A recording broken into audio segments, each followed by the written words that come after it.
Shalom kekasih mulia dimanapun Anda berada, berjumpa kembali bersama dengan saya Salsa, masih di God Calling. Senang sekali hari ini saya bisa menemani dan berjumpa kembali bersama dengan kekasih mulia. Dalam kesempatan yang indah ini, seperti biasanya saya akan mengundang narasumber-narasumber yang spesial juga. Terutama hari ini, menurut saya ini spesial juga narasumber saya. Sangat menarik, kalau Anda lihat penampilannya juga sangat menarik, spesial banget karena beliau tuh sangat unik dengan penampilannya. Pasti ada cerita yang unik juga dari penampilannya. Dan seperti biasanya, God Calling akan menampilkan tentang profil, kita akan berbincang tentang profil, tentang panggilan, dan tentang pelayanan dari para hamba Tuhan yang kami undang ke sini. Sasa, hamba Tuhan itu berarti harus pendeta nggak sih? Enggak, ya. Semua yang melayani Tuhan itu kita sebut dengan hamba Tuhan. Nah, tapi spesifik di awal-awal sesi seperti ini, saya akan mengundang narasumber-narasumber yang kebetulan mereka adalah para hamba Tuhan dan pendeta dari GKMI. Ya, GKMI mana yang akan kita tuju hari ini? Nah, kita kenalan langsung saja dengan narasumber saya hari ini. Shalom Pak Didi. Halo, Shalom, Salsa. Wah, senang banget loh ya tuh kan, udah Sama, kelihatan ya. saya Wah, juga senang bisa berjumpa dengan Salsa dan sahabat-sahabat yang lain ada di rumah masing-masing di mana berada. Salam semuanya. wah, luar biasa. Udah kelihatan ya. Apa yang saya bilang benar kan ya? Penampilannya tuh menarik banget loh ya. Unik nih ya. Apalagi dengan jenggot tebalnya. Wah, kayak Santa Claus. Mister Santa. Nah, seperti biasanya ya kasih muria, saya akan memperkenalkan dulu Pak Didi ini siapa sih, hamba Tuhan dari mana gitu ya. Jadi Pak Didi ini nama lengkapnya Bapak Pendeta Didi Hartono ya. Kelahirannya Semarang 26 Agustus 1971. Jadi udah kelewat. Jadi kekasih muria yang mau ngasih kado buat Pak Didi kirim ya. GKMI-nya GKMI Winong ya, kirim ke GKMI Winong tanggal 26 Agustus ya. Tolong kirim kado buat Pak Didi. Jangan cuma ucapan selamat gitu. Ya, ya boleh sih kasih ucapan selamat. Tapi kalau ada kadonya senang tuh ya Pak ya. Oh ya, bisa untuk perawatan ini juga kan? Oke, oke, luar biasa ya. Saya memang look face pertama tuh yang menarik memang jenggot itu loh. Dan Pak Didi Iya. itu suka memainkan jenggotnya. Ada, Oke, itu salah satu fungsinya kok, Sa. apa? Eh, Yaitu kalau kita baru ngobrol itu bisa sambil Mm-mm. ya gini kan rasanya itu beda begitu ya. Bedanya apa Minum Pak? minum kopi begitu sambil rasanya tuh ada sensasinya beda begitu kalau mungkin teman-teman yang nggak punya gini kan langsung habis ya kan habis Heeh. gitu. Nah aku kan Eh. bisa agak panjang nih santai gitu. Soalnya nggak sampai sini-sini itu loh, Pak. Cuman di sini aja. Oke, oke, oke. Ya, menarik ya. Ini dari penampilan aja udah menarik banget. Kita ngobrol-ngobrol lebih jauh. Nah, Pak, kita ngobrol kan tadi kan baru profil awal. Kita mau lebih jauh ya, Pak ya, kenalan sama Pak Didi. Pak Didi ini kan sudah menikah. Hmm. Sudah toh. Istrinya masih satu toh, Pak. Oh, selamanya sih satu nek iku. Saya Walaupun memastikan. walaupun anu ya, mungkin orang bisa berpikir, wah nek duit jenggot iku jane iso luwih satu gitu. Satu ya habis-habis kok gitu loh. Satu. Putra-putrinya gimana, Pak? Putra satu, putri satu. Usia? Ah, Anakku yang barep itu dia kelahiran 99 ya. Anakku yang kecil kelahiran 2003. Oke, Jadi masih cowok berada. nomor satu, yang cewek itu yang nomor dua. Yang nomor satu ada di Salatiga, yang nomor dua ada di Jogja. Jadi aku tinggal berdua sama istri, tapi masih ditemani dengan ibu mertua. Oh, Yang oke, sekarang oke. usia beliau sekitar 86 ya. Dan puji Wow, Tuhan masih sehat. bisa bersama-sama, masih sehat. Ya sehatnya orang tua ya. Saya bersyukur untuk hal itu. Wah, dan sudah ditinggal putra-putri, tinggal berdua, melayani ibu. Ya Sensasinya berbeda ya, Pak diberi ya.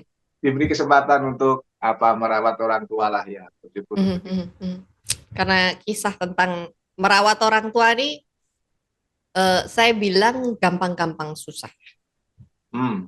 Apalagi kalau sudah masuk ke usia-usia yang sudah mulai senja. Hmm. Kadang-kadang kita yang sudah sabar-sabar hati aja kadang-kadang masih ada seleknya ya Pak ya.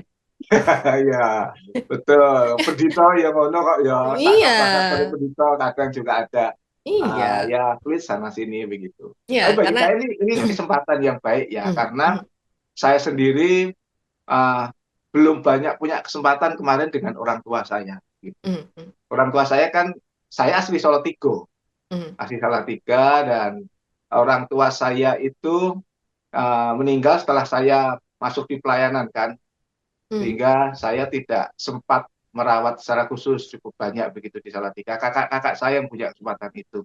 Kalau ibu saya sendiri memang Tuhan beri kesempatan waktu itu sampai usia 91. Ya, Wah, tapi kakak-kakak saya yang lebih banyak merawat saya ya, waktu-waktu tertentu begitu ke Salatiga untuk ikut merawat. Nah, sekarang Tuhan berikan kesempatan melalui ibu mertua untuk mm, bisa belajar merawat di tempat ini. iya. Karena memang hormatilah ayah dan ibumu itu tertulis ya Pak ya.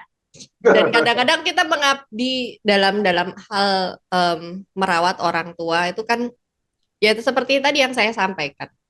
Sekalipun itu orang tua kita sendiri, sama mami saya aja nih Pak, masih banyak slacknya gitu loh. Padahal beliau ya masih umur 65 tahun gitu. Kami suka berdebat sesuatu gitu. Banyak hal sebetulnya yang diperdebatkan mulai dari hal kecil sampai hal yang remeh-temeh gitu. Misalnya gara-gara ngeributin dogi saya kencing sembarangan itu jadi ribut gitu Pak sama sama orang tua. Tapi memahami pola apa ya hubungan antara orang tua dan anak ini memberikan kita kesempatan sebetulnya untuk mengasah diri sebetulnya ya. Ya, betul. Melatih Ya, kesabaran, melatih memahami bagaimana menjalani masa-masa tua itu kan sometimes terasa jauh lebih berat. Ya mungkin karena kondisi fisik, mereka juga sulit untuk mengungkapkan banyak hal. Apalagi kalau memang sudah sendiri, tidak ada pasangan ya Pak ya. hmm. Itu akan jauh lebih struggle sekali. Nggak pengen cerita ke anak atau ke menantu belum tentu bisa senyaman Leluasa ketika ya, senyaman dan seleluasa ketika bicara dengan pasangan kan. betul. Ya, Jadi ya. memahami beban mereka secara pribadi sendiri juga menjadi PR buat kita. Tetapi puji Tuhan kalau kalau misalnya kita dan kekasih Muria mungkin yang juga menyaksikan tayangan ini punya kesempatan untuk berada bersama dengan orang tua, pergunakanlah kesempatan itu. Jangan Hanya nanti mungkin kamu aku ya, menyesal di akhir-akhir gitu loh. Misalnya, aduh ngerti oh gitu kalau mau ditinggal, aku mau melayani dengan lebih banyak. Tapi kan sudah kelewat gitu loh. ya, betul, betul. Makanya tadi aku sampaikan ini sebuah kesempatan yang Tuhan berikan buat aku gitu. Hmm, Karena kemarin aku tidak punya banyak kesempatan bersama dengan orang tuaku sendiri kan begitu. Maka ini dalam artian yang orang tua kandungku kan begitu, hmm. ibuku sendiri ini dengan ibu mertua kan Tuhan beri kesempatan sampai beliau di usia 86 ini kami masih bisa bersama. Walaupun Wah. memang mungkin ya, lah ini, nah orang perempuan dan orang laki-laki kan agak beda mungkin begitu ya. Hmm, hmm, Dari sisi relasi juga begitu. Uh, ya memang nah, aku perhatikan istriku juga dengan ibu ya kadang juga begitu ya. Ya rame-rame sedikit lah gitu. Cuma kadang bilang, Elen besok kena tua tak yang ngomong gua apa coba ya. Jadi, nah itu jadi apa ya kayak ya sudah yang ngono awake dhewe iku nek wis tuwa gitu. Jadi sebuah kesempatan yang indah sih walaupun juga harus diakui kadang-kala juga ada apa ya gesekan di sana sini situasi-situasi yang satu sisi memang pada ini membangun kita malah membentuk kita dari nek buat saya pendeta kan jari kudu sabar ya ini kan belajar semakin sabar lewat kehadiran orang tua juga di tengah-tengah kami. iya, Bersyukur betul. sih untuk kesempatan yang Tuhan beri. Betul, betul banget. Jadi kalau kadang tuh kita menyadari bahwa Tuhan aku minta dong ya jadi manusia yang sabar. Tuhan kan tidak langsung memberi sabar ya Pak ya. Tapi Ah, Tuhan memberi kesempatan kita untuk belajar bersabar. betul, Nah, jadi ini iya. menjadi salah satu bentuk lain cara Tuhan mendidik kita. Karena Tuhan itu pendidik ya, pendidik yang baik menurut saya. Oke, menarik banget ya tadi obrolan tentang profilnya Pak Didi. Nah, sekarang saya mau beranjak ke topik yang berikutnya. Ini Nah, kisah tentang panggilan. Pak Didi, saya tanya dulu. Pak Didi itu memang terlahir dari keluarga Kristen atau sebetulnya Bapak mengalami sebuah percobaan pribadi yang lain? uh, ibu saya memang Kristen, sementara bapak saya itu lebih ke apa ya, uh, kejawen ya, tetapi juga tidak melakukan ritual-ritual kejawen begitu. Uh, Ibu itu karena memang dulu kalau cerita-cerita begitu banyak bersentuhan dengan teman-teman yang Kristen, itu sehingga ibu saya jadi orang Kristen. Om saya, adiknya ibu saya ada yang jadi pendeta. Nah, tetapi bapak saya sekali lagi, bapak itu baru eh, mengikut Tuhan Yesus ke gereja demikian itu seingat saya sekitar 2 tahun sebelum beliau berpulang, belum Hmm. meninggal begitu. Itu baru kemudian berani mau ke gereja begitu menerima Tuhan Yesus. Walaupun memang ketika beliau meninggal belum belum sempat dibaptis juga. Tapi bagi saya pribadi ya bukan masalah baptis dan tidaknya begitu ya. Jadi ibu memang berangkat dari Kristen, walaupun keluarga besar dalam artian kakek-kakek bukan orang Kristen, Hmm, lebih ke Jawa ya, kejawen mungkin begitu ya. kejawen. Tapi kalau bapak tadi dua dua tahunan lah sebelum sebelum meninggal itu baru ke gereja. Wah, eh, 2 tahun sebelum meninggal baru percaya Kristus. Ini hampir mirip-mirip dengan beberapa hamba Tuhan yang lain yang sempat berbincang-bincang Hmm. dengan saya. Beberapa parentsnya juga justru dimenangkan di ibarat kata Ah, dalam tanda betul. kutip di detik-detik terakhir gitu. Di masa-masa sisa waktu yang sebetulnya tidak banyak, tetapi puji Tuhan mereka boleh mengenal Tuhan justru di waktu-waktu kritis tersebut gitu. Dan Tuhan masih memberi kesempatan dan Ya. menyelamatkan dan puji Tuhan ya karena itu.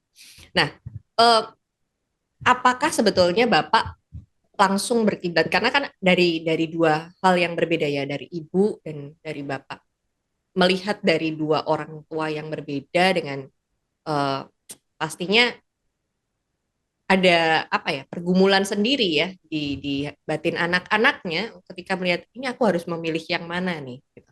Mau ikut bapak yang kejawen atau mau ikut ibu yang sebetulnya percaya Yesus. Uh, saya kan walaupun tadi ya lahirnya di Semarang dari nurut lahir kok di rumah sakit begitu. Tapi dari kecil saya di Salatiga dan Salatiga itu kan kekristenan tumbuh subur di sana ya, kira-kira demikian. Teman di sebelah kanan kiri itu banyak banyak teman-teman Kristen. Jadi saya mulai dari sekolah minggu saya sudah ikut sekolah minggu. Artinya jadi anak Kristen memang sejak dari kecil. Tapi ya menariknya ya saya tuh dulu TK-nya tuh saya di TK Islam Tarbiyatul Banin 3. Hmm. Itu lokasinya di sebelah masjid persis gitu. Dan saya masih ingat juga di waktu kecil saya itu naik poso ya saya ikut puasa gitu. Bahkan Oh, saya ingat dulu teman-teman do traweh di masjid ya saya ikut begitu. Tapi naik minggu saya ke gereja ikut sekolah minggu begitu. Jadi saya melihat masa kecil saya berkaitan dengan agama ya, kok tidak ada masalah sebenarnya antara teman-teman yang Islam, yang Kristen di Salatiga di masa-masa saya kecil itu ya nggak ada masalah. Jadi saya kalau minggu ke sekolah minggu, memang kalau pas momen-momen tertentu misalnya kayak itu apa puasa begitu, kadang ikut puasa, kemudian kadang ikut traweh begitu ya. Tapi ya masih dalam masa anak-anak ya, hanya sekedar ikut bareng-bareng begitu, kok ya enggak masalah begitu.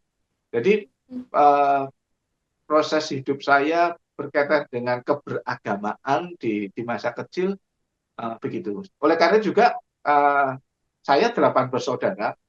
Dari 8 bersaudara ini juga ada yang Islam, ada yang Kristen, begitu. Dan kami ada dalam relasi yang tidak memasalahkan. tentang agama. Ketika Hmm. saya misalnya ada kegiatan-kegiatan khusus di gereja, nah, kakak-kakak saya yang Muslim pun juga mereka mendaftar. Hmm. Misalnya pas pelantikan pendeta muda atau ketika saya mau masuk tenaga orientasi, mereka datang, mereka ikut kebaktian di gereja Hmm. Hmm. dan itu nggak masalah buat buat keluarga kami. Hmm. Sehingga sekali lagi mungkin karena kalau bapak itu saya masih ingat bagi bapak itu agama itu ageman pakaian begitu ya. Yang Ya. pas Hmm. dua awakmu di yang pas untuk kamu mana? Tidak perlu dipaksakan. Yang Hmm. penting kamu hidup rukun, baik satu dengan yang lain, dengan siapapun. Ya, silahkan kamu mau ke mana. Oke, Gitu. sebebas Jadi itu ya. ya bebas. Jadi Bapak tidak pernah kemudian meminta kamu harus ke sini atau itu enggak. Hmm. Hmm. Hmm. Silahkan kamu mau kemana, yang penting kamu hidup rukun dengan saudara-saudaramu, dengan tetangga kanan kiri, dengan siapapun orang lain, kamu hidup rukun, hidup baik dengan mereka. Hmm. Hmm. Hmm. Wow, wow. Jadi membayangkan bahwa keluarga Bapak nih sangat moderat sekali ya, terbuka, ada keterbukaan baik dalam dalam apalagi ini kan kadangkala buat orang tua agama itu menjadi sebuah base atau dasar ya, Hmm, bahwa aku mau mendidik anakku nih secara apa? Ada ideologi sendiri lah buat buat para ya, orang ya, tua. Dan tetapi di keluarga Bapak ini saya melihat bahwa ini ada sebuah kebebasan yang ya seperti yang tadi Bapak ceritakan.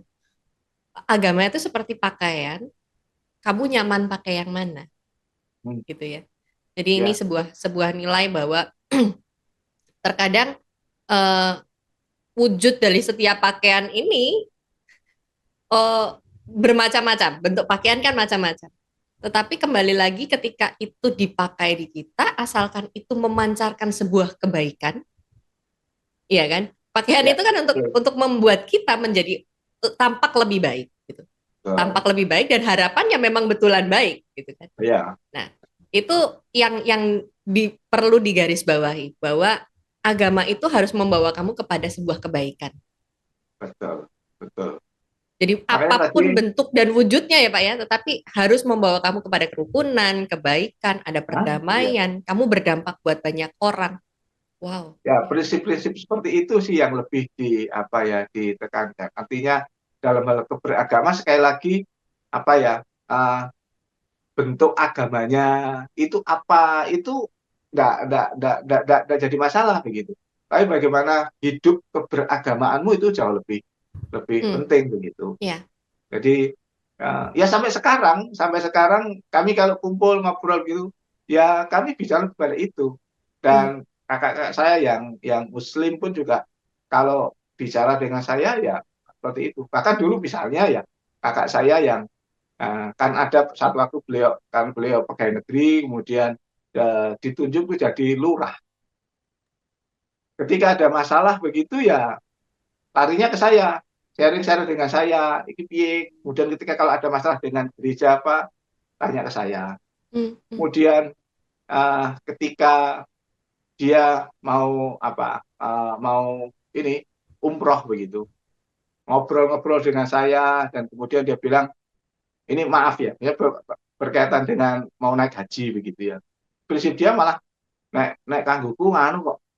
Selama saya masih melihat tetangga kanan kiri saya ini berkekurangan daripada saya pakai untuk naik haji, bagi saya lebih baik untuk ini lingkungan sekitar saya. Begitu. Artinya prinsip-prinsip lebih kepada kehidupan real di lapangan bersama, bukan apa hal-hal yang bersifat pribadi personal begitu, itu ya. juga sangat mewarnai begitu. Wow. Sehingga sekali lagi lebih pada nilai-nilai hidup bersama, kebermanfaatan ya mungkin kalau boleh dikatakan gitu, kebermanfaatan hidup kita bagi orang lain itu yang lebih coba dijalani dan dibicarakan. Hmm, Uh, Nama agama itu tidak menjadi sesuatu yang kemudian memisahkan kita, membuat jarak di antara kita, enggak. Gitu. hmm, Lebih pada kehidupan keseharian. Ya bolehlah kalau kemudian kemarin nyinggung sedikit dengan sidang raya kita, ya itu memang sebenarnya masuk sekali. Gitu. hmm, hmm. Urip itu bagaimana memang itu menjadi, ya boleh Kehidupan dikatakan kita kalau ya. saya pribadi, ya itu yang memang coba saya hidupi dan mulai dari kecil saya ada di tengah keluarga yang lebih kepada itu, bukan masalah agama dan sebagainya. Hmm, wow, wow. Jadi kita bisa ngebayang ya, kekasih Muria dimanapun Anda berada, bahwa sebetulnya perwujudan dari keagamaan itulah bagaimana cara kita hidup beragama, bagaimana kamu bisa berdampak untuk orang-orang di sekelilingmu. Tadi gambaran yang bagus ya. Kalau aku masih melihat orang-orang di sekelilingku saja masih kesusahan, kemudian aku tidak memberi mereka dan hanya mementingkan diriku sendiri, itu rasanya kurang beragama, kurang lengkap agamanya, karena kita belum berbuat sesuatu, ya kan, Pak? Ya, Di ya, perwujudannya yang harusnya lebih nampak di betul. dalam kehidupan beragama kita. Nah, Mm-mm. yang menariknya kembali lagi kita bicara, Pak, kapan Bapak mendapat panggilan dari Tuhan untuk Didi, ikutlah aku. Secara pribadi kan ya gini, lahir dari apa sejak lahir ikut Kristen, ikut ibadah dan lain sebagainya. Kalau belum mengalami sebuah perjumpaan pribadi, rasanya kurang sempurna, Pak. Itu sebetulnya kapan sih Pak Bapak mendapatkan panggilan perjumpaan pribadi dengan Tuhan? Nah, pertanyaan seperti ini yang kadang saya sulit untuk menjawab. Hmm. Karena memang tidak ada hal-hal yang menurut aku spesial, spektakuler gitu ya, yang ada dalam hidupku, yang kemudian membuat aku rasa-rasanya ini loh, kamu dipanggil sama Tuhan gitu, ya, untuk melakukan sesuatu spesial begitu. Enggak, aku merasa ya dalam perjalanan hidupku begitu ngalir aja begitu, ngalir aja dari waktu ke waktu.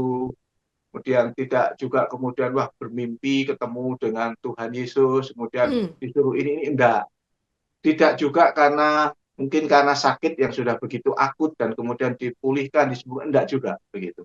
Jadi uh, kalau ada titik-titik tertentu yang spesial besar begitu, seingatku enggak ada ya, enggak ada. Jadi uh, aku hidup di tengah keluarga yang seperti itu, yang sangat terbuka dengan teman-teman lingkungan juga sangat baik semuanya bagi aku ya begitu. Hmm. Uh, dan kemudian membawa aku ya berjalan dalam yang menurut aku ya inilah jalan Tuhan.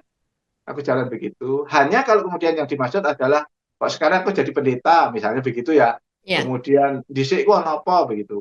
ya. Uh, itu seingatku sebenarnya lebih pada ini. Waktu SMA tahun sekitar 88 kalau nggak salah kelas 2 SMA itu 88 ya.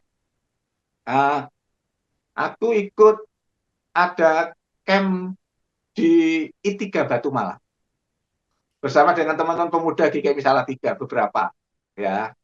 Di sana salah satu yang saya ingat masih saya ingat itu adalah ada salah satu pembicara yang menyatakan kita ini sudah berapa kali ya mendengarkan firman Tuhan mulai dari sekolah minggu coba mbok hitung berapa kali kamu sudah mendengar firman Tuhan, tapi ada banyak loh orang di luar sana itu yang belum pernah sekalipun mendengar firman Tuhan. Ini gak adil. Kamu sudah sekian lama banyak sekali menikmati makanan-makanan begitu, tapi ada orang di luar sana yang belum pernah loh ngerasain makanan itu.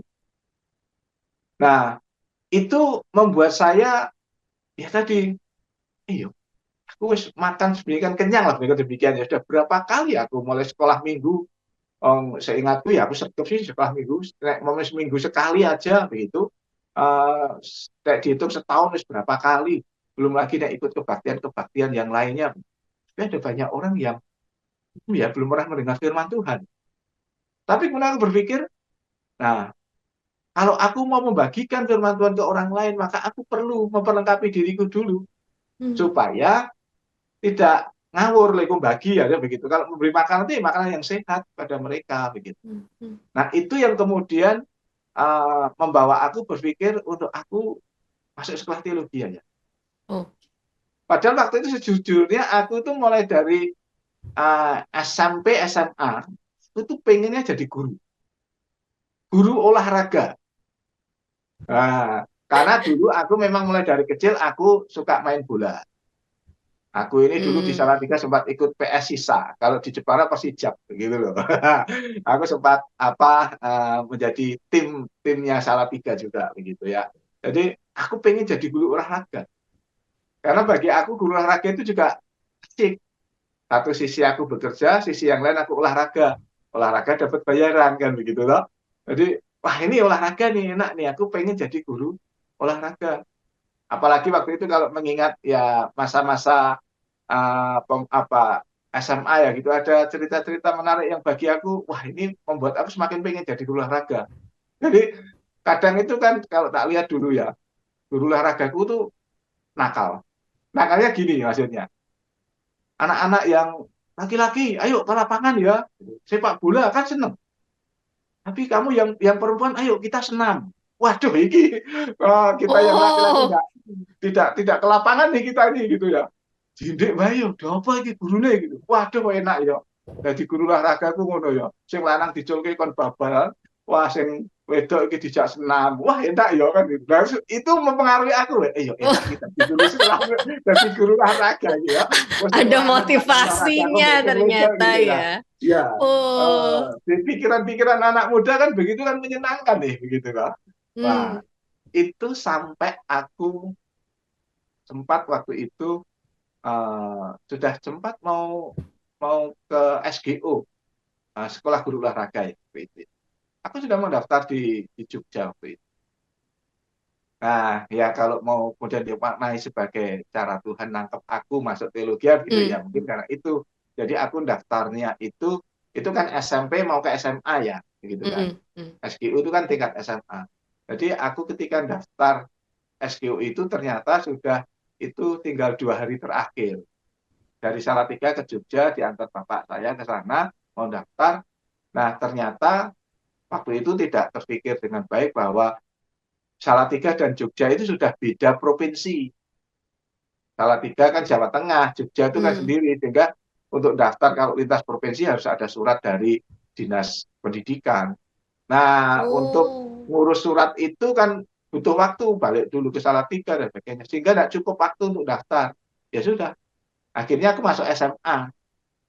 Nah, hmm, perjalanan di SMA semakin menguatkan aku sekolah nganu iki, sekolah guru wae nanti aku jadi guru olahraga. Tapi di kelas 2 SMA tadi aku ikut apa semacam retret itu dan itu mengubah mengubah apa ya cara pikiranku waktu berpikirnya itu ya. ya, cara berpikirku bahwa oh iya, aku ini berarti masuk ke teologi. Nah, karena aku tinggal di Salatiga, aku orang Salatiga, aku masuk di Satya Wacana, ya dengan apa salah satu pertimbangannya secara finansial juga. Karena aku di Satya Wacana kan uh, nggak perlu kos, nggak perlu hitungan makan dan sebagainya karena dengan orang tua, gitu kan. Hmm. Nah, dan jadi aku uh, masuk teologi ya di Satya Wacana waktu itu dengan uh, berangkat di awal itu memang aku menjadi orang yang ingin membagikan firman Tuhan kepada orang lain, aku perlu membekali diri. Nah, Oke. jadi lebih ke peristiwa itu ya, kalau mau dianggap sebagai sesuatu yang besar ya, mungkin bagi orang lain dianggap besar, tapi bagi aku itu sesuatu yang alamiah saja, membangun aku, membentuk aku, sampai aku dibawa masuk sekolah teologi. Setelah Jadi, aku selesai teologi pun aku tidak langsung masuk gereja.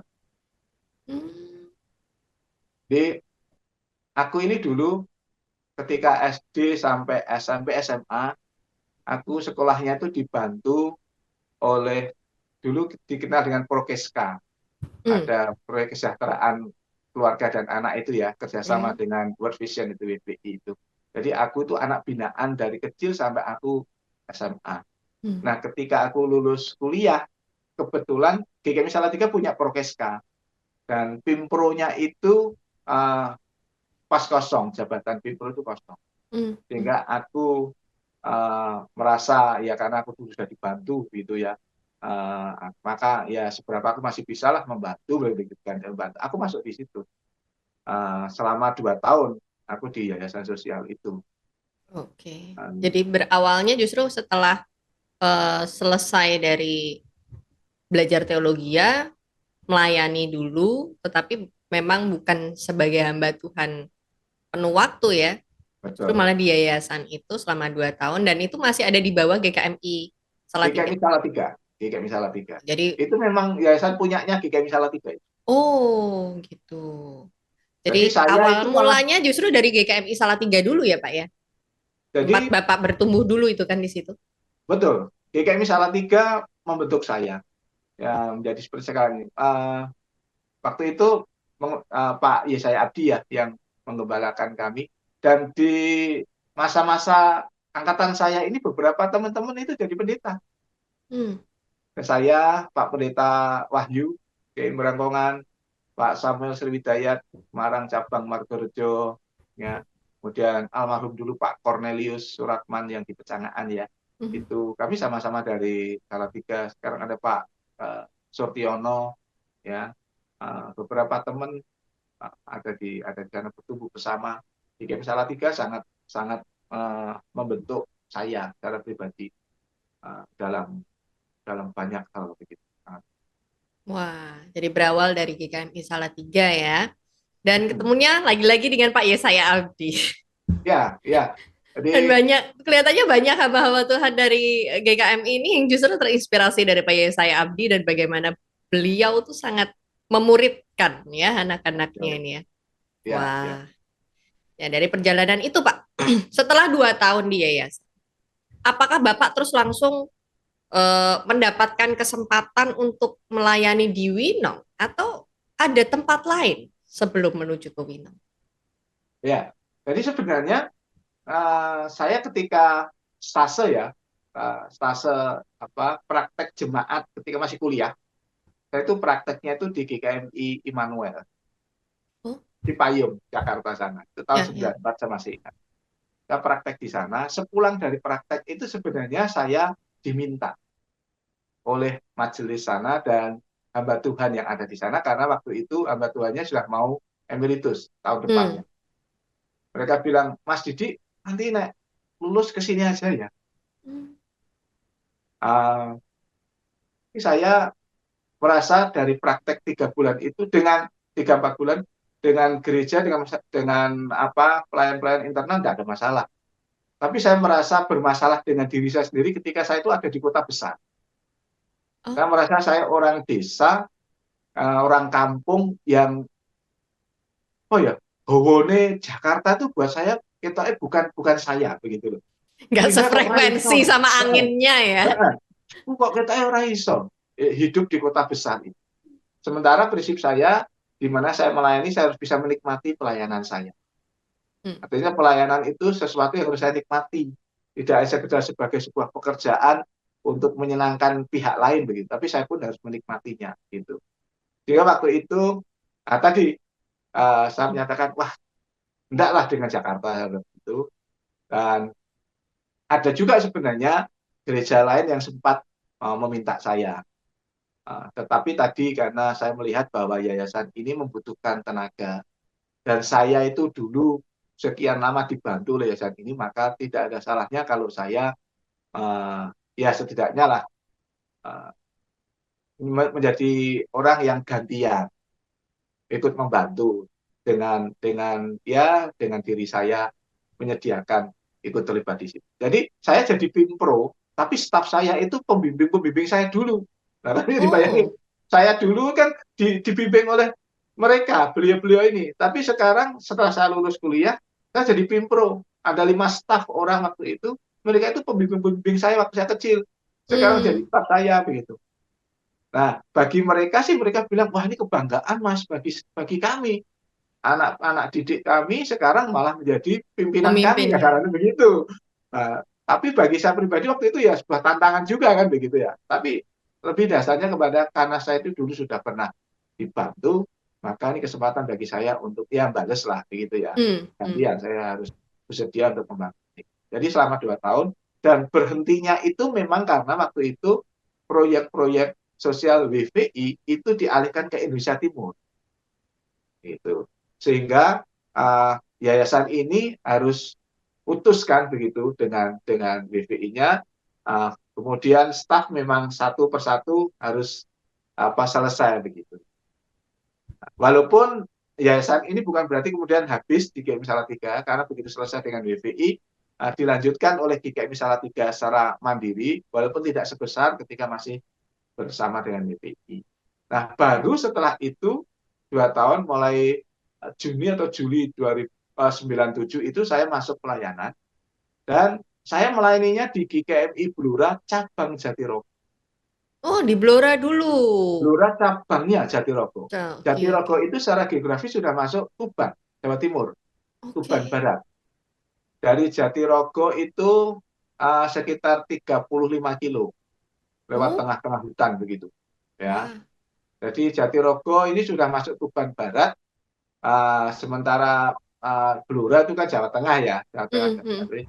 Ke 35 kilo perjalanan itu dengan suasana hutan, jalan hutan yang seperti itu. Ya gambarannya mungkin seperti kalau dari Jepara mau ke Keling itu kan zaman Ya, zaman ya. dulu kan hutannya hutan-hutan kayak begitu ya, Jati, ya. jati yang seperti itu. Nah, Mm-mm. lewatnya seperti itu. Nah, beberapa teman ya dulu bilang begitu, lah yo, kamu itu diminta, memang ada beberapa gereja dewasa, setengah dewasa dan besar begitu yang sempat mau minta saya tidak mau gitu. Itu malah milah gelem di tempat yang seperti itu. Mm.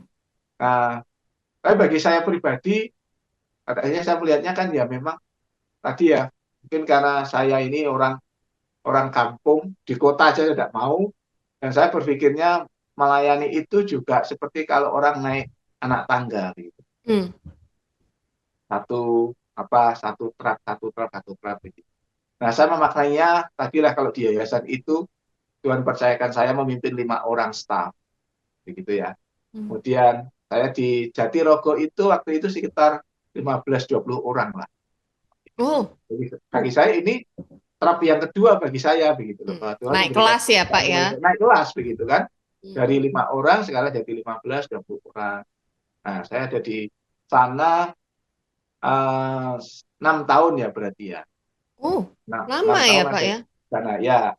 Sampai kemudian Tuhan beri berkat, salah satunya kan istri. Nah, saya dapat istri dari sana. Nah, bagi saya tadi mencoba memaknai perjalanan pelayanan saya itu seperti kalau orang naik tangga gitu. Ya, kalaupun Tuhan berikan kepercayaan itu sedikit, sedikit, tapi naik, naik, naik sehingga Mm. itu juga menolong saya untuk saya bisa belajar lebih lagi. Nah, dan ya kasarnya nih, kalaupun jatuh itu kan tidak langsung dari atas gedebuk gitu loh. Mm. Ya Mm. kepleset-kepleset itu ya enggak terlalu sakit lah gitu. Jadi Mm. belajar Mm. dari bawah. Jadi saya dari Salatiga di Jatirogo sekitar 6 tahun ya. Tengah hutan itu memang uh, saya jadi orang hutan selama 6 tahun.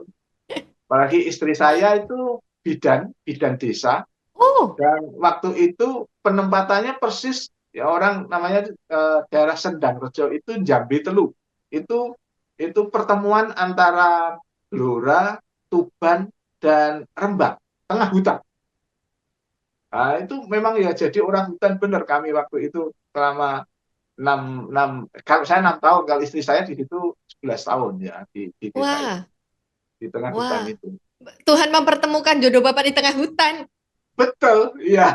Jadi sempat jadi orang hutan selama 6 tahun kami ada di sana, Wah. melayani bersama-sama begitu ya.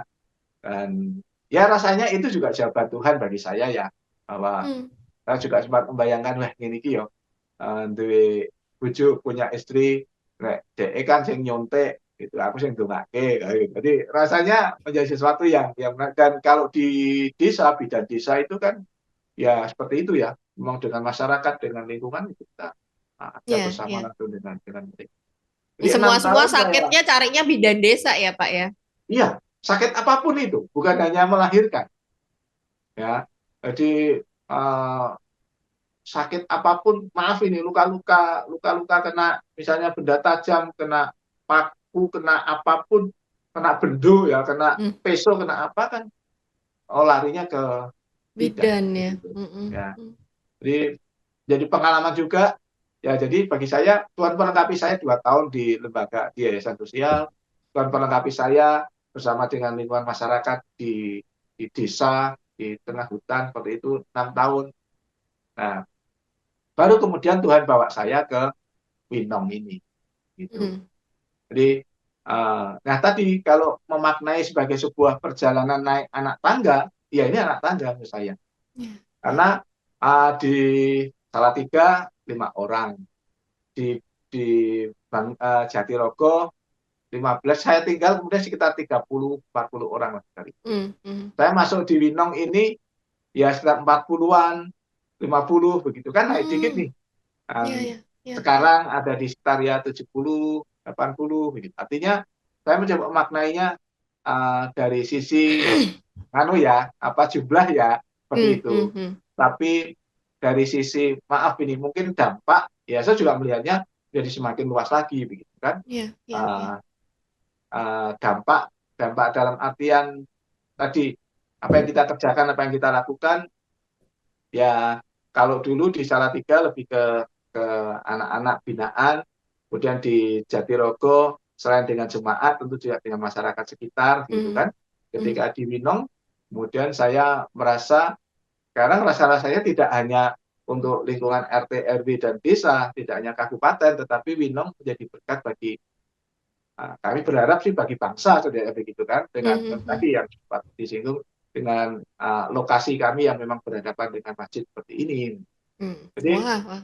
uh, naik naik naik begitu, tapi memang harus dari bawah karena begitu Ya. sebuah pengalaman merangkak dari sedikit demi sedikit dan itu menjadi pengalaman tersendiri bagi saya bersama Wah, dengan wah. Ya, ini mengingatkan saya sama sebuah firman yang bilang bahwa eh, Tuhan itu mempercayakan kita tuh nggak langsung sebuah hal yang besar, tetapi kita diajar untuk setia dulu pada sebuah perkara-perkara kecil, sampai nanti suatu ketika Tuhan akan mempercayakan sebuah perkara besar dalam kehidupan kita. Dan apa yang tadi Bapak ceritakan mengingatkan saya pada firman tersebut, bahwa Bapak mulai setia dari sebuah perkara kecil, belajar dari Salatiga, melayani di yayasan, dipercayakan pada jumlah yang mungkin saat itu hanya 5 orang, berdampaknya juga hanya baru untuk anak-anak binaan, tetapi Tuhan percayakan pada Bapak ke level-level yang lain, yang apa ya proses pendidikan ya dalam apa namanya dalam perjalanannya ini seperti sebuah proses pendidikan. Tadi di pengantar saya juga udah kasih bridging ya bahwa Tuhan itu tuh Tuhan yang suka mendidik kita. Kalau kita minta sesuatu, dia nggak akan langsung memberikan itu secara cuma-cuma, tetapi memberikan kita kesempatan untuk belajar. Dan apa yang diceritakan Pak Didi ini sebetulnya mengingatkan kita bahwa Tuhan terkadang mengizinkan kita untuk melalui sebuah proses, dan proses itu adalah proses yang mendidik kita. Dia mau mengajarkan kita untuk belajar sesuatu dari hal yang kecil dulu, sampai nanti kamu siap, kamu akan dipercayakan suatu hal yang besar di dalam kehidupanmu. Saya berharap sekali Kekasih Muria bisa menangkap sebuah nilai, dan ini nilai penting sekali. Tuhan gak akan langsung memberi kamu sebuah hal yang besar, tapi Tuhan mau melatih kamu dari yang kecil dulu, kamu setia dulu nggak, kamu kerjain baik dulu nggak. Nanti kalau kamu lolos, kamu akan dibawa Tuhan level up, level up, level up. Seperti yang diceritakan Pak Didi, seperti naik anak tangga. Ya. Dari satu step, naik ke step yang berikutnya, naik ke step yang berikutnya. Nah, ini menarik betul Pak. Wow, luar biasa. Saya sungguh terinspirasi dari cerita Bapak. Nah, tadi Bapak sudah menyinggung nih, di Winong ini menarik ya. Menariknya karena gereja itu berhadapan dengan masjid. Dan apakah ini memang dari awal Bapak sampai di sana sudah begitu keadaannya, atau ini dengan berjalannya waktu kemudian ada perubahan itu? Ya, jadi saya masuk di Winong ini Desember 2003. Oh, oke. Desember 2003. Saya ingat bahwa saya masuk di pastori di Winong ini 23 Desember seingat saya, Hmm. 2003. Istri saya seminggu setelah itu, keluarga baru muncul saya. Berarti hampir 21 tahun ya, Pak ya?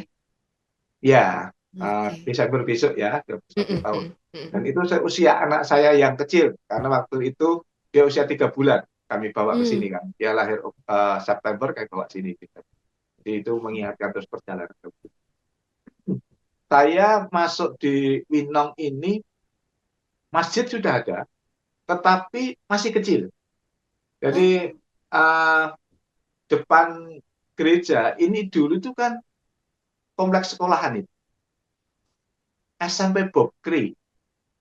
oh, Jadi itu adalah kompleks SMP Bob Kri yang oleh karena satu dan lain hal kemudian dijual, Hmm. dibeli oleh pengembang menjadi perumahan. Nah, oleh karena masyarakat yang ada di sekitar ini belum ada masjid, begitu. Maka kemudian ya dari sisi pengembang memang memberikan Fasilitas ya. fatsum begitu ya, fasilitas Hmm. umum, masyarakat memang membutuhkan. Tapi hanya satu kapling kecil waktu itu masih yang ada di pojok sisi sebelah barat lah, ya, pojok itu.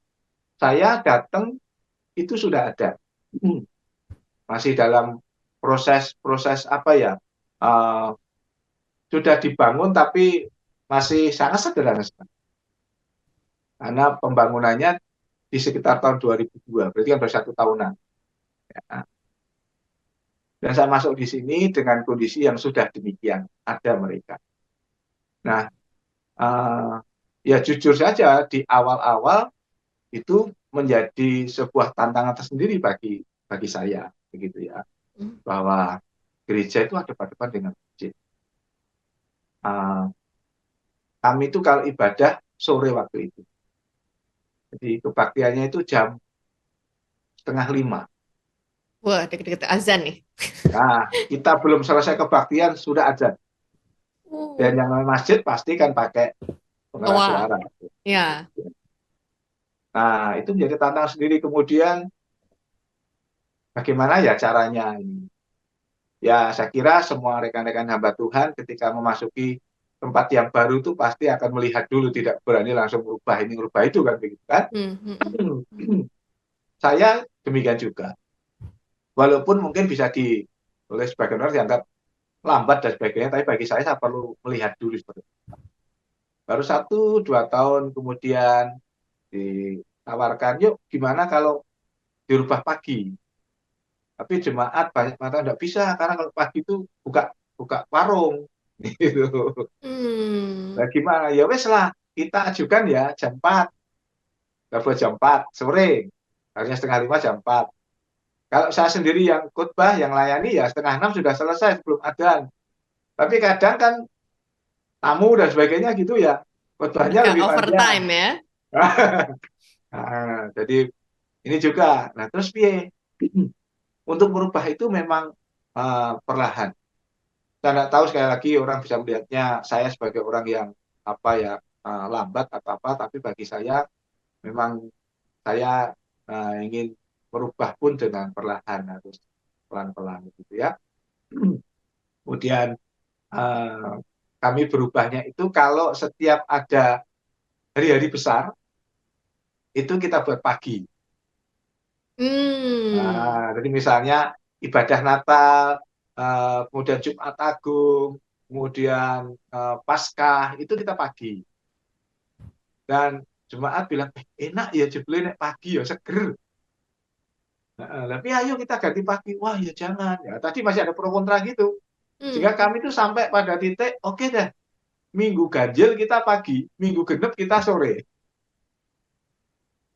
Jadi kalau minggu Hmm. pertama dan minggu ketiga kita pagi jam 7, kalau minggu kedua dan keempat kita sore jam 4. Oh. Itu berjalan 1 tahunan. Kemudian dia bilang, wah, naik ngeleng-ngeleng kangelan nih. Kadang lupa. Sudah datang ke gereja, jebule sore nanti gitu. Nah, ya sudah, artinya ini kan di sebuah kesepakatan bersama, dirasakan gitu ya. Ya wes, Hmm. pagi. Akhirnya kami pada keputusan pagi. Nah, merubah pagi. Nah, berjalan dengan sampai dengan sekarang pagi. Nah, dengan masjid, relasi dengan masjid bersama dengan. Nah, kebetulan tadi karena saya kan memang orang kampung ya. Dan bagi saya prinsip saya, saudara terdekat itu, sedulur paling dekat itu ya tetangga kanan kiri. Hmm. Karena apalagi keluarga saya, saudara saya kan di Salatiga sana. Kalau saya sampai mules perut saya masuk angin itu kan yang tahu kan tetangga kanan kiri. Maka setiap kali ada kegiatan masjid, saya berusaha untuk hadir. Artinya, misalnya mereka ada kerja bakti, mereka ada apa, saya ada bersama dengan mereka. Hmm. Uh, Taruh misalnya di rumah ada pisang, ya saya bawa pisang. punya air putih, saya bawa air putih. Jadi saya ada bersama dengan mereka. Gitu. Kegiatan-kegiatan kebersamaan saya ada bersama Jadi berawal mereka. dulu dari Bapak yang sebetulnya berusaha mendekatkan diri dengan lingkungan yang ada di situ ya Pak ya. Karena memang itu bagian dari hidup saya. Gitu. Ah, Jadi oke, oke. apa ya, uh, pemahaman saya tentang hidup, tentang keluarga itu seperti itu, bahwa keluarga saudara itu ya mereka yang ada di sekitar ini. Hmm, Jadi mereka bukan sekedar tetangga dan saya harus apa yang mendahului dekat dengan mereka, enggak, karena memang mereka keluarga saya hmm, harus ada bersama dengan mereka begitu.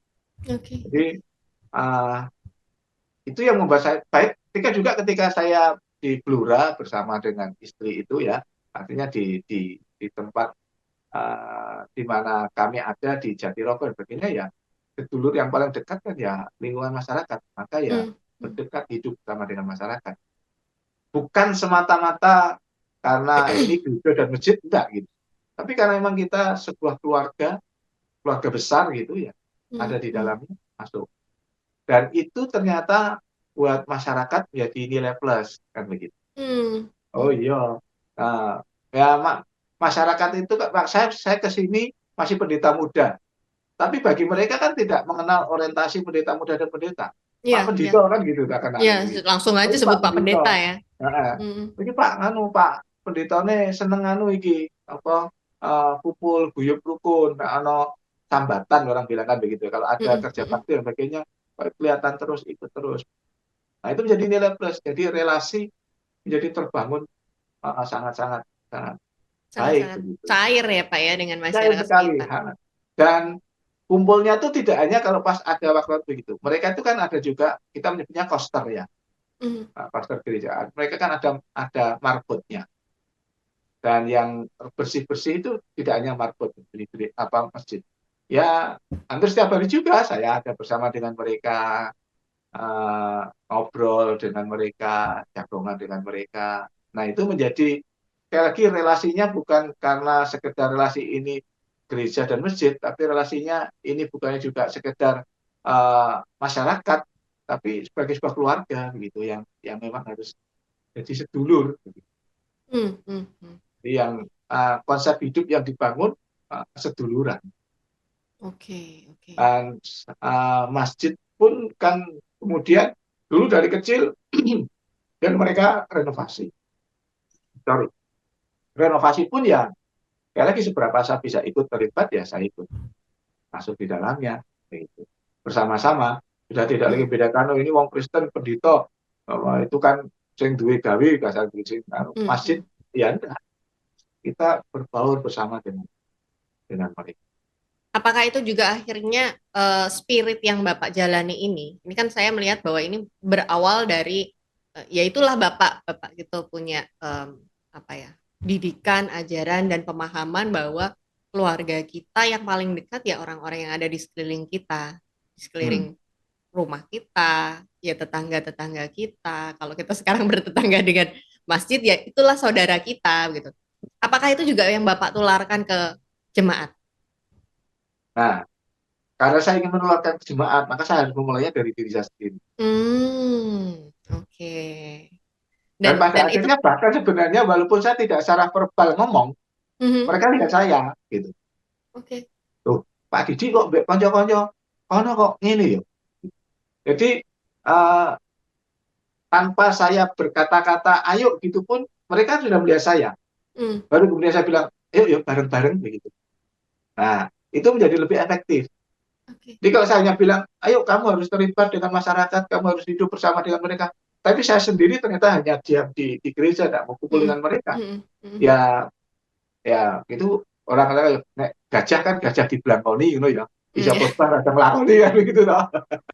Tapi ya saya coba hidupi dulu dari diri saya dan Hmm, hmm, kemudian ayo bersama begitu dengan jemaat.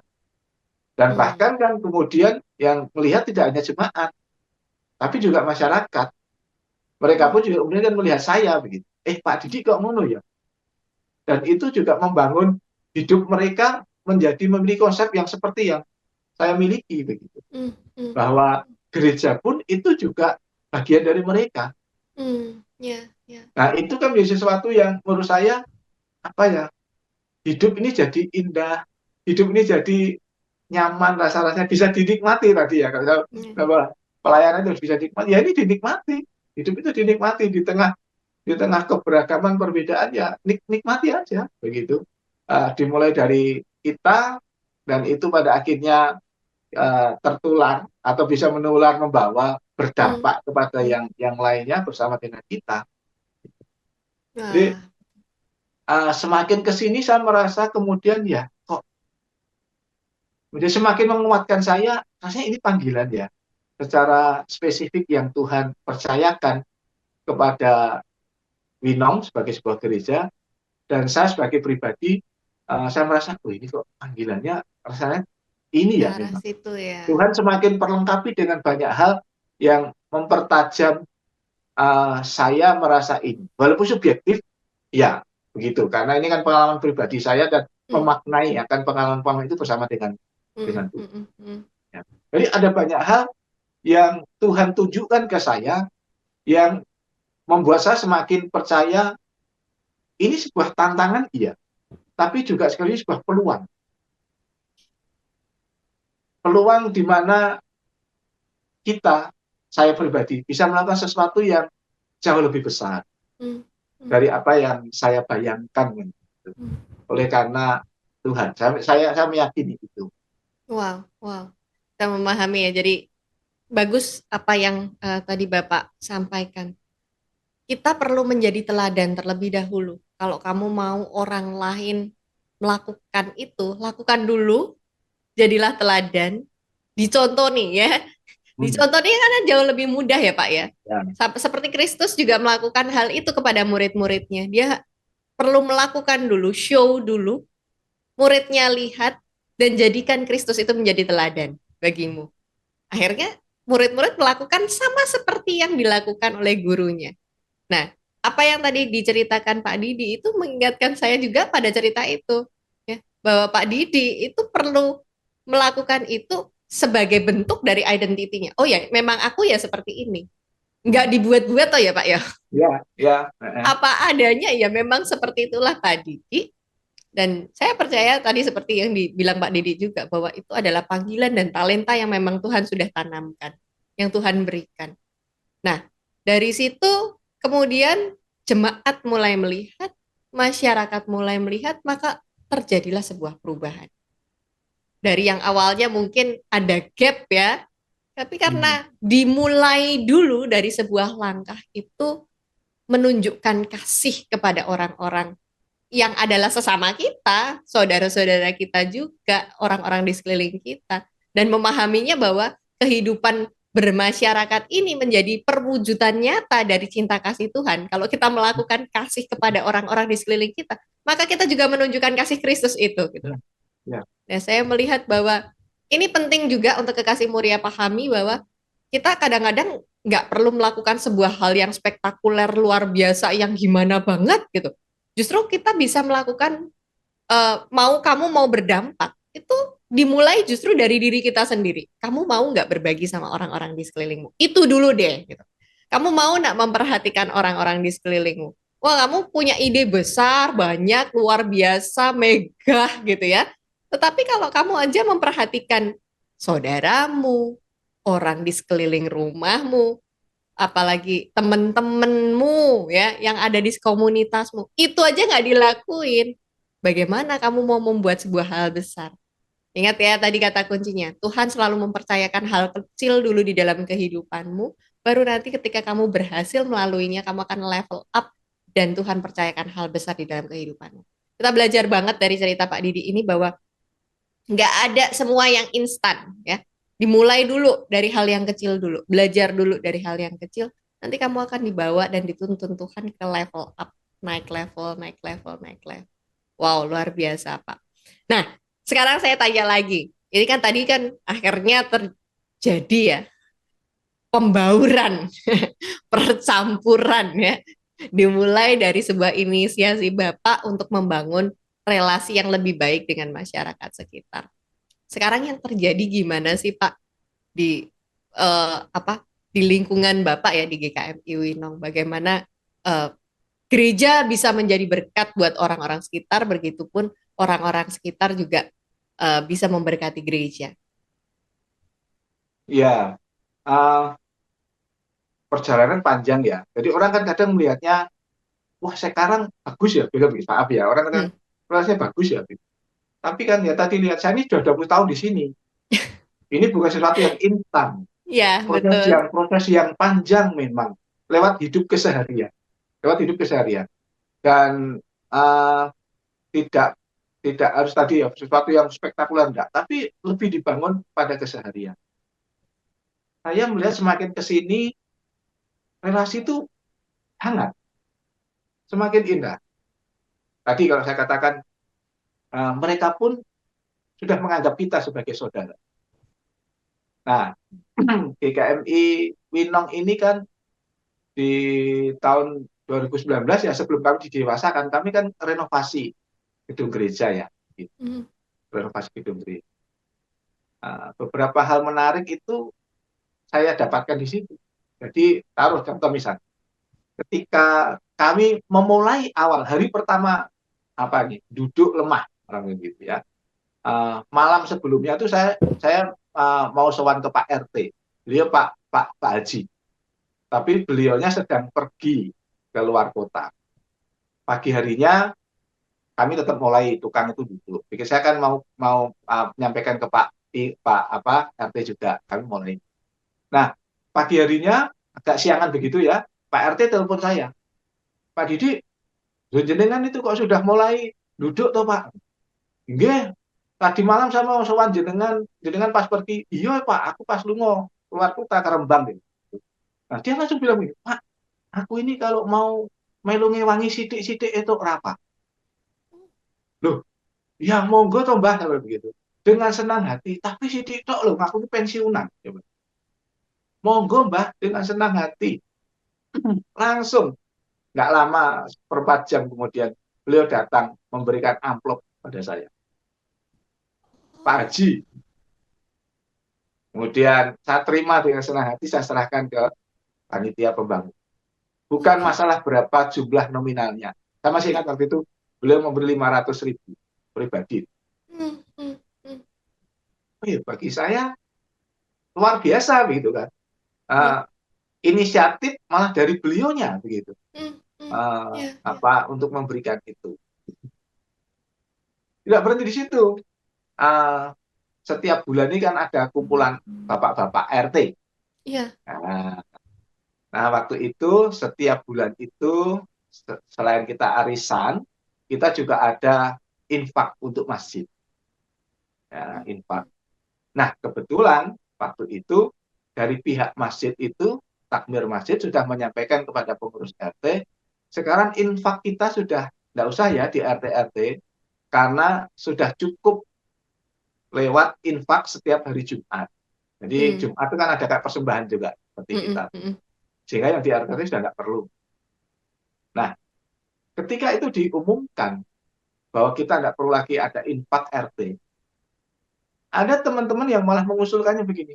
Ya wes gini toh, nah, sekarang ini infak untuk masjid sudah nggak ada, sekarang tetap kita infak, kita berikan ke gereja. Hah? Usulnya begitu. Itu dari maksudnya dari masyarakat yang kebetulan Nah, berkumpul saat itu dan iya, menjadi sebuah iya, kesepakatan. iya, iya, ini kan kita kan sedang sedang arisan RT bapak-bapak ini. Hmm, hmm, Muncul hmm. itu usulan dari mereka. Kita nganu Wow, toh. Kita ini kan punya 2 tempat ibadah. Iki Pak wow. Didi, kanca-kancane lagi do bangun. Kemarin kita bantu masjid. Sekarang masjid sudah cukup, yo gereja. Nah, tapi memang ada diskusinya di situ. Artinya Hmm, begini, muncul diskusi karena ya mereka bilang, wah, nek pakai nama infak ya enggak bisa. Nanti orang akan salah paham. Karena ya apa kita tahu teman-teman Muslim pun kan punya banyak pandangan sudut pandang itu. hmm, hmm, Oh, lho, hmm, kok piye infak kok dikayak ke gereja? Infak itu gak masjid. hmm, hmm. Nah, muncul diskusi di situ di dalam pertemuan RT itu. Sampai mereka pada ini, ya wes lah, kalaupun kita tidak pakai nama infak atas nama apapun, kita yang penting kudu bantu gereja ini. Kita tidak boleh berdiam diri. Nah, kemudian terus dalam diskusi itu yang bilang gini, nah kita ini kalau infak ini kan paling 1 bulan, kan 1 bulan sekali, paling ngumpul itu ya 100 selawe. Lah itu nek bantu kok semono ku ya apa nanti kan lama. Lah terus gimana? Prinsipnya kita harus membantu. Kita tidak boleh tidak membantu karena kita ini punya 2 tempat ibadah. Saya diam itu. Teman-teman yang berdiskusi dia. Ya wes. Kemudian ada pemikiran, oh ya kita ini kan punya kas pembangunan. Jadi RT itu punya kas umum dan kas pembangunan. Saya itu bendaharanya. Saya itu bendahara RT. Baru kemudian itu saya ditanya, Pak Didi, kas RT kita pembangunan itu ada berapa, Pak? Dan buka catatan saya, bilang, oh saya masih ingat itu sekitar, kita ada sekitar 6 juta berapa.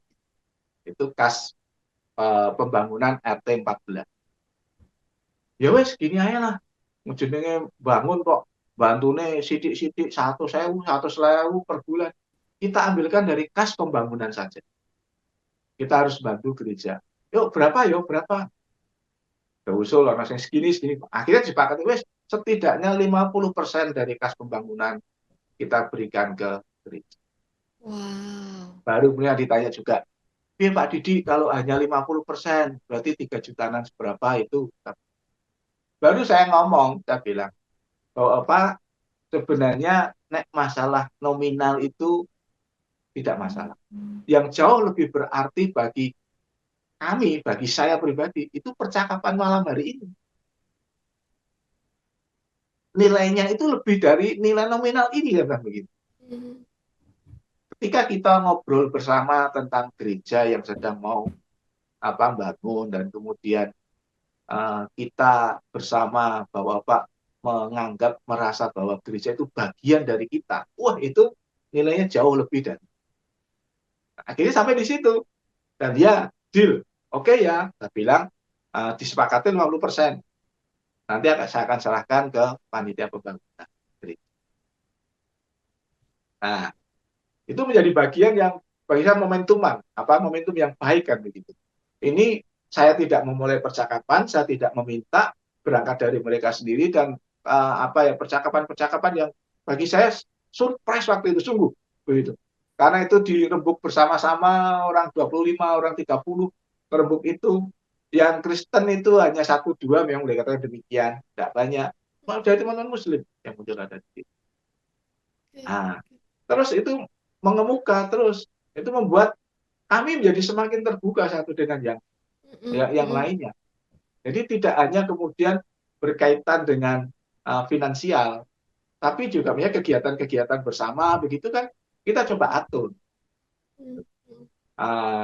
Kanopi ya, sekarang kan kami dihubungkan dengan kanopi. Jadi masjid dan gereja itu kan secara Di fisikal atas kanopi yang sama. Iya, jadi masjid, gereja pasang kanopi ya. Jadi nyambung ini gereja dan masjid ini. Dipisahkannya kan hanya jalan 5 meter itu. Nah, di atas jalan 5 meter itu pasang kanopi. Oke. Jadi kita menyatu sekarang, gereja dan masjid. Nah, kegiatan-kegiatan, kalau ada kegiatan di masjid, mereka pasti beritahu kita. Kalau kita ada kegiatan apa, kita sampaikan ke mereka. Taruh misalnya, ya sekarang itu mereka kalau sholat id, itu pasti sampai teras gereja. Dan mereka mau. Gitu. Kan ada orang-orang yang nggak mau kan, masuk di lokasi gereja kan. Tapi mereka sekarang kalau sholat id sampai di teras gereja. Nah, kemudian kalau kita ada acara, ada kebaktian yang memang harus melewati adzan. Taruh misalnya, kita ini kalau yang sering kan, ini, masa raya Paskah. Paskah itu setelah Minggu Palmarum, kami biasanya Senin, Selasa, Rabu, itu ada ibadah refleksi, puasa. Begitu, nanti sore kita ada persekutuan doa. Kamisnya Kamis Putih, Jumat Agung kan begitu. Mm-mm, Itu mm-mm, mm-mm. diselenggarakan kan sore hari. Nah, nek sore hari kita buatnya nek apa jam sore itu pasti akan melewati adzan. Jam 6 ya. Sebelum adzan itu biasanya kan ada tahrim. Tahrim Mm-mm. itu panggilan untuk sholat itu yang Ya. pakai biasanya pakai anu sih apa kaset ya Mm-mm, 10 mm-mm. sampai 15 menit itu. Nah, kalau kita ada kegiatan bisa ngomong dengan teman-teman takmir sana, Pak nganu Pak ini kula mangke sonten nonton acara niki nggih. Oh iya siap. Jadi mereka tahrimnya tidak akan dikumandangkan. Mereka hanya sholatnya saja. Hanya adzannya saja. Mm, mm, Tetapi mm, untuk panggilan adzan itu tidak. Kalau adzan kan paling hanya sekitar 4-5 menit ya, mm-mm, tidak mm-mm, lama. Dan kalau adzan itu kan memang wajib buat mereka. mm-mm, mm-mm. Tetapi mereka rela untuk tidak mengumandangkan tahrimnya. Yang itu kan ya sunnah. Artinya Mm-mm. tidak wajib. Mereka mau seperti itu. Dulu ketika Wow. kami uh, peresmian pendewasaan itu mereka sebenarnya pas bersamaan dengan jam uh, ini pengawasan pengajiannya bapak-bapak. Karena Mm-mm. barengan begitu, maka pengajiannya dipindah di rumah warga, tidak di masjid. Wah, Jadi sampai kita begitu bisa ya, tetap Pak? jalan, mereka juga jalan. Wow, Jadi luar kita biasa. coba apa ya komunikasi dengan baik dengan mereka. Kalau ada apa-apa, yang penting kita komunikasi dan di sini menurut saya tidak ada yang kalah, tidak ada yang menang. Kita sama-sama menjadi pemenang. Ada Hmm, begitu. hmm. Kalau kita Ya, coba ngatur bersama seperti itu bisa jalan bersama-sama ya oke. Okay. wow, wow, Jadi luar biasa. uh, masyarakat juga menjadi semakin dekat dengan kita. Sekarang ini misalnya kayak Posyandu, mereka ya nembung Pak, boleh enggak ya Posyandu itu di teras gereja? Oh monggo silakan. Sekarang teras gereja dipakai setiap bulan untuk kegiatan Posyandu. masyarakat Posyandu. Kalau kita malam 17-an, pasti di teras gereja dan depan masjid. Wow, wow. Yang membangun kanopi itu teman-teman masjid loh. Hmm, hmm, Idenya itu dari teman-teman masjid. hmm. Ngomong ke saya minta izin, Pak, anu ya Pak, ini kami mau pasang kanopi Pak. Nanti satu nempel di gereja, satu nempel di masjid. Hmm. Tanya loh, kalau dipasang kanopi ini jalan umum loh. Ya nanti dipasang yang tinggi toh Pak. Ini jadi simbol persaudaraan kita Pak. Simbol persatuan kita. Wow, wow. Selain kan kalau jenengan Natalan nggak usah pasang teratap. Kalau kami ada acara-acara juga nggak usah pasang teratap. Jadi kan secara teknis bisa dimanfaatkan, secara idealis, begitu idealisme, Hmm, jadi pemersatu kita. Oh hmm, ya monggo, kalau memang itu tujuan seperti itu, silahkan nempel di gereja nggak apa-apa. Gitu. hmm. Nah, hanya saya bilang, saya ini kan tinggal di rumah saya kan jadi satu gereja, harus dibuat yang tinggi loh ya, saya bilang begitu. Kalau enggak nanti saya sumpek, enggak ada angin masuk rumah saya kan begitu. Hmm, hmm, hmm. Mereka malah bilangnya, ini Pak, nanti tuh tukang-tukangnya kan manut Pak Didi. Modelnya meh digawe piye manut Pak Didi. Dhuwur ndeke piye manut Pak Didi.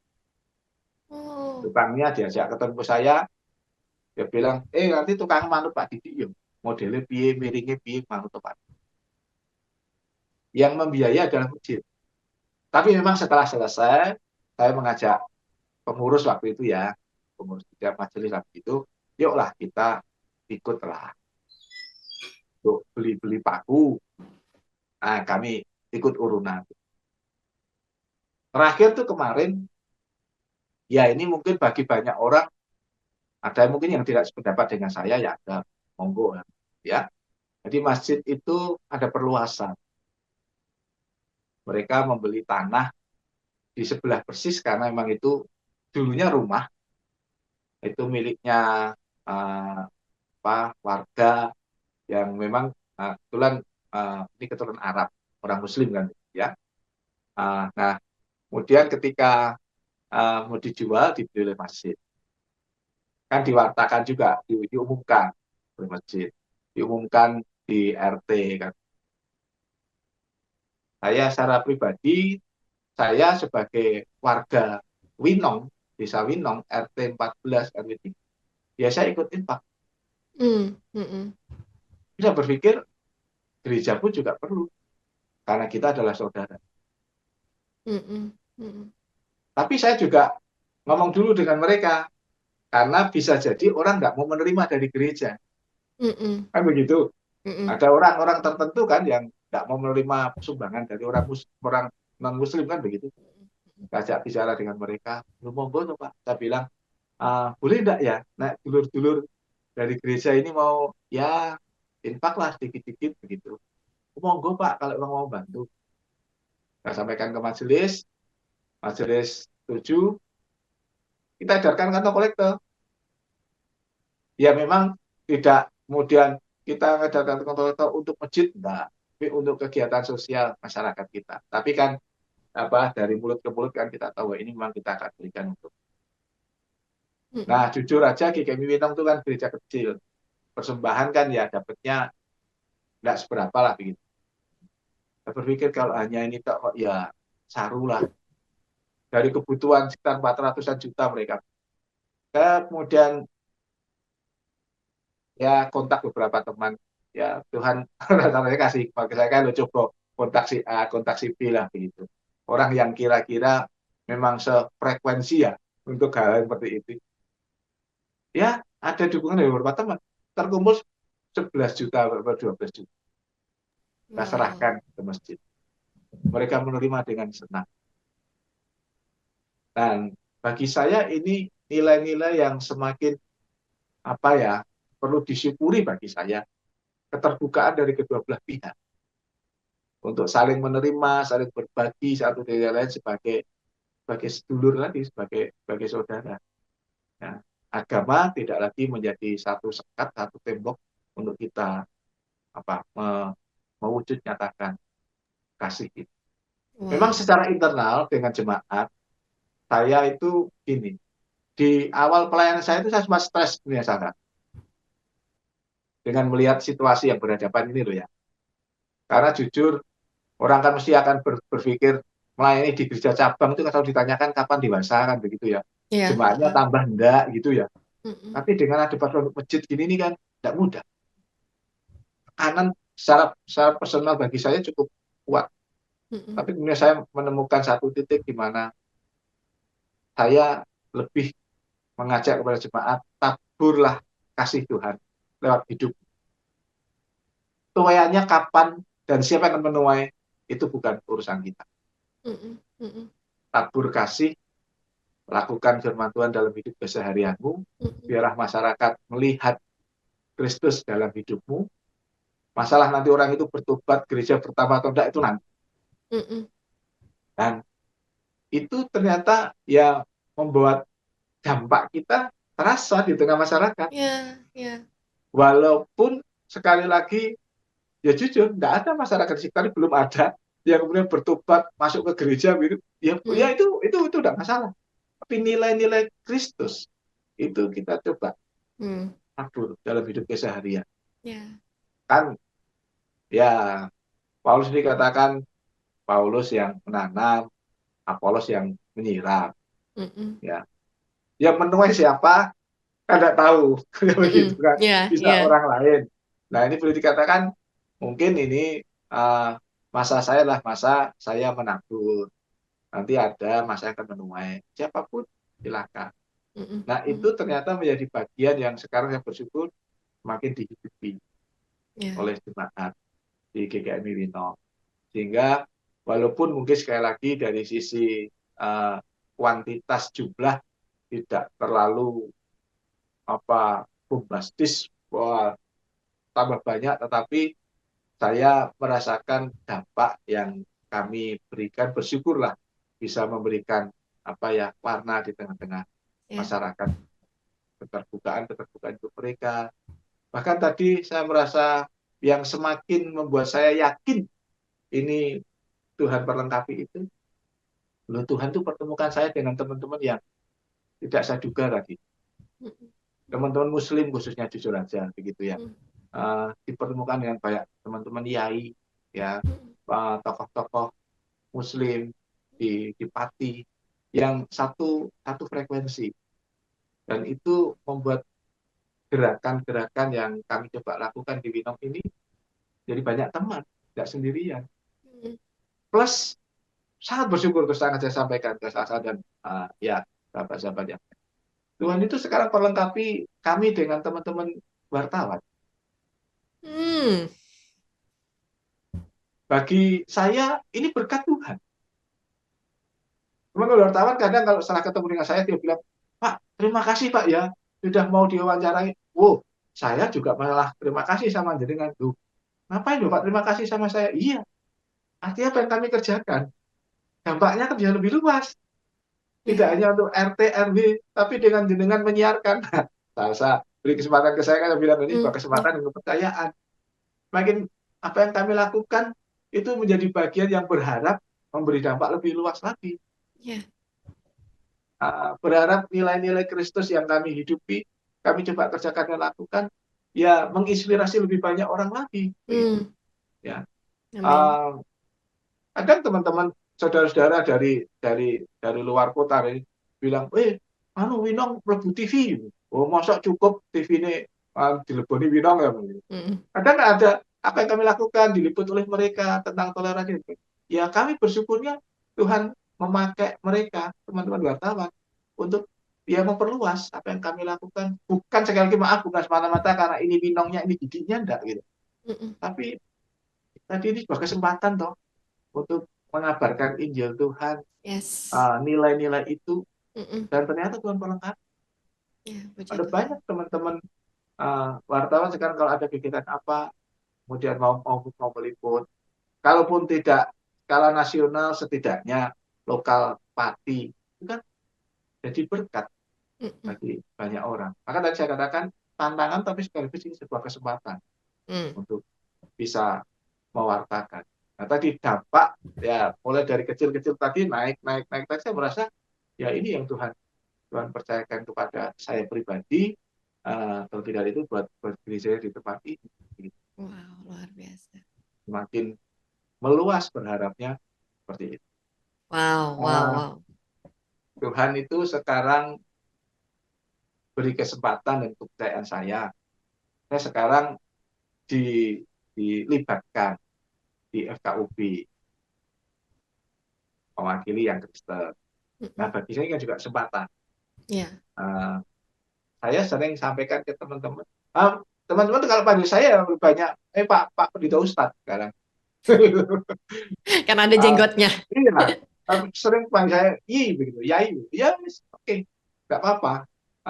Itu jadi sebuah kesempatan berjejaring dengan mereka, berhasil dengan mereka, Hmm. apa seduluran dengan mereka, dan sebuah kesempatan sekali lagi tadi uh, mewartakan Injil tetapi dengan hidup.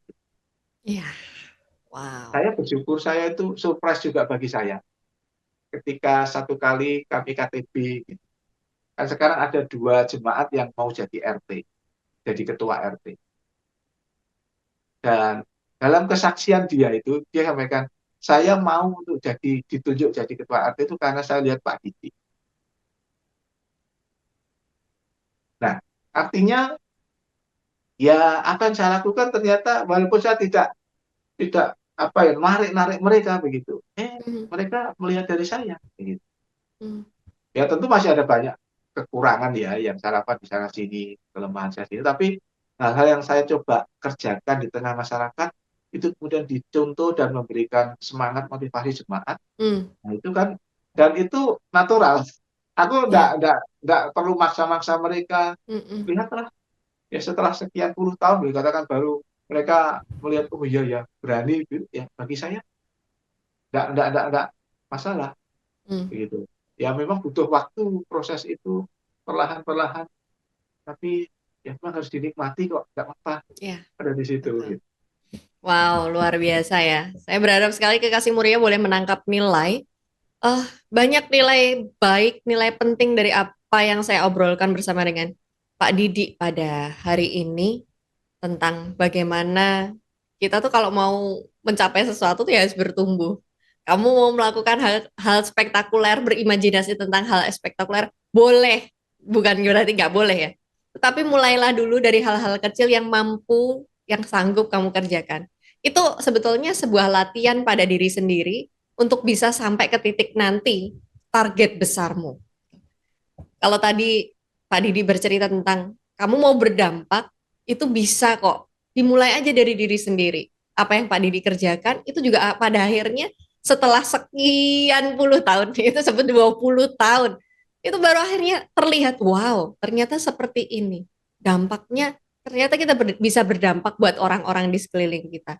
Mungkin belum, mereka belum apa belum mengambil keputusan untuk mengikut Kristus. Tetapi paling tidak mereka melihat Kristus di dalam setiap apa yang Pak Didi lakukan, yang dilakukan oleh jemaat juga untuk masyarakat sekitar. Justru kasih Kristus itu mulai ditebarkan dari hal-hal yang seperti itu. Nah, sekarang maukah kamu bersaksi melalui kehidupanmu? Saya berharap sekali Kekasih Muria boleh menangkap nilai baik ini. Semoga apa yang kami perbincangkan sepanjang waktu tadi, yang ternyata sudah 1 jam ya, obrolan kita ini, boleh menginspirasi teman-teman sekalian, boleh menginspirasi Kekasih Muria sekalian, dan menjadi berkat. Menyemangati kamu, yuk lakuin yuk, gitu. Yuk jadi teladan yuk di dalam setiap kehidupanmu. Nggak perlu muluk-muluk yang gede-gede dulu. Mulailah dari dirimu sendiri. Do your best, jadi teladan buat orang-orang di sekelilingmu. Perhatikan dulu deh orang-orang yang ada di sekelilingmu. Nanti Tuhan akan tambah-tambahkan sesuatu yang semakin besar di dalam kehidupan. Tuhan akan membawamu level up. Terima kasih sudah menyaksikan tayangan kami pada hari ini. Pak, aku boleh Boleh? nambah sedikit, Salsa. Oh, boleh, boleh. Apa? Ini sorry, jujur aja. Uh, ya ini kayak pesan sponsor sih. Boleh, boleh Artinya begini, sponsornya. artinya begini. Jujur, ya bukan untuk maksud apa-apa. Hanya begini. Uh, dengan beberapa teman saya share ini, dan saya share ini ke Salsa dan pemirsa saya, sahabat-sahabat yang ada ya, yang mungkin sefrekuensi dengan saya dan kami yang di Wino. Artinya dalam pola pelayanan gerak yang seperti ini. Jujur, uh, mengerjakan tugas panggilan yang seperti ini di Winong nggak mudah. Saya membahasakan dengan teman-teman, menjadi hamba Tuhan di KM Winong itu bukan hanya gembala jemaat, tapi gembala masyarakat, jemaat dan masyarakat. Dan untuk mengerjakan itu sesungguhnya butuh dukungan, sorry, secara finansial. Di KM Winong ini kecil kan. Jujur kami banyak didukung beberapa teman-teman pribadi. Kadang kalau saya ada kegiatan-kegiatan untuk bersama dengan masyarakat, itu memang saya hampir selalu tidak bisa melibatkan keuangan gereja. Sorry, begitu ya. Karena memang ini untuk keseharian cukup ada. Artinya begini, kalau mungkin ada rekan-rekan, sahabat-sahabat yang sebenarnya punya kerinduan, karena kan begitu ya, punya kerinduan ikut terlibat dalam pergerakan-pergerakan pelayan-pelayan seperti ini. Tetapi belum ada tempat kemana ya, begitu. Mungkin nanti kalau mau begitu bersama dengan Winong sebagai barisan teman-teman yang siap untuk menjadi donatur gitu ya. Tapi memang sekali lagi ini tidak terprogram, tidak terprogram. Kadang tuh misal sorry aja sedikit ya. Pada hari itu di desa kita ada sedekah bumi. Saya ikut panitia di sana, kemudian panitia ketika ngobrol bersama gitu, mereka bilang, wah kita ini kalau punya seragam ya, rasanya kok akan lebih semangat kerjanya. Iya, menjadi satu identitas kita dalam kita bekerja melayani masyarakat dalam umum. Saya berpikir sih, gini nih nek gereja ya, bisa ikut membantu memberi kaos untuk panitia. Tapi kan nggak ambil kas aku nggak mungkin bisa. Aku mengkontak temen, bisa nggak ya bantu untuk memberi kaos, tetapi memang ini atas nama gereja, bukan atas nama pribadi. Karena ini untuk membangun relasi antara masyarakat dan gereja. Dan ada teman, iya Pak, boleh berapa? Misalnya, aku bantu 10 kaos ya, aku bantu sekian begitu. Nah, kami memberikannya atas nama gereja kepada masyarakat. Nah, ini menjadi bagian dari apa ya, cara saya sih secara pribadi terus terang begitu, Hmm, untuk hmm, bisa mengerjakan tugas panggilan ini di tengah keterbatasan kami, tetapi juga melihat ada banyak rekan-rekan yang kadang itu punya hati untuk bersama-sama oke. mengerjakan hal seperti itu. Sama tadi kan, ketika memberikan donasi untuk masjid itu kan tidak semua orang mau memberi donasi untuk masjid, Hmm, hmm, hmm, tapi ternyata juga ada. Dan itu dampaknya kan besar hmm, untuk hmm. membangun kebersamaan dan membuka apa ruang wacana hidup kita bahwa memberi kasih satu dan lain itu tidak dibatasi oleh agama, oleh gereja, oleh masjid. Nah, Iya. sorry ya, jadi aku share ini ke Salsa dan mungkin sahabat-sahabat ya. Kalau mungkin memang sefrekuensi ada di sini, Hmm, hmm, hmm. begitu, dan memang punya hati untuk bersama mendukung GKMI Winong, khususnya begitu dalam dalam panggilan kami yang seperti ini, ya dengan senang hati kami, karena memang kami membutuhkan sebenarnya, kami butuh butuh teman-teman yang bisa bersama-sama. Hmm. Beberapa teman yang Muslim pun juga mereka kadang ikut ada bersama dengan kami. Jadi Oke. ayo bersama-sama, uh, ya sorry lah, kami punya tenaga, kami punya hati, tetapi kadangkala memang uh, apa ya, kami membutuhkan suplai-suplai tertentu, donasi-donasi tertentu untuk gerakan ini. Bukan, Oke. sekali lagi, bukan untuk program gereja, bukan, tetapi memang lebih untuk membangun relasi bersama dengan masyarakat, Hmm. mengabarkan Injil dalam konteks hidup keseharian di tengah masyarakat. Wow, luar Itu biasa ya. story Jadi ya, kali ya saya sampaikan boleh. ini. Jadi untuk kekasih Muria yang mau ikut dukung pelayanan Pak Didi dan GKMI Winang boleh ya langsung kontak ke GKMI Winang ya. Supaya terus jadi berkat. Anda juga ikut berdampak. Pak, aku nggak bisa nih ngelakuin ini, tapi aku punya dana yang mungkin Bapak bisa pakai untuk ikut membagikan ini buat masyarakat sekitar dan berdampak buat masyarakat sekitar. Nah, bagus banget ya. Oke, senang sekali ya ngobrol-ngobrol bersama dengan Pak Didi. Kembali lagi, saya mengutip tadi obrolan kita. Kamu nggak perlu melakukan hal-hal yang terlalu muluk-muluk besar. Kalau kamu mau mulai belajar berdampak, mulailah dari dirimu sendiri. Terima kasih, itu akhir kata dari saya. Sampai ketemu lagi di episode selanjutnya. Tuhan Yesus memberkati. Terima Tuhan kasih Pak Didi. berkati. Yo, Tuhan Tuhan berkati semua berkati. ya. Ya.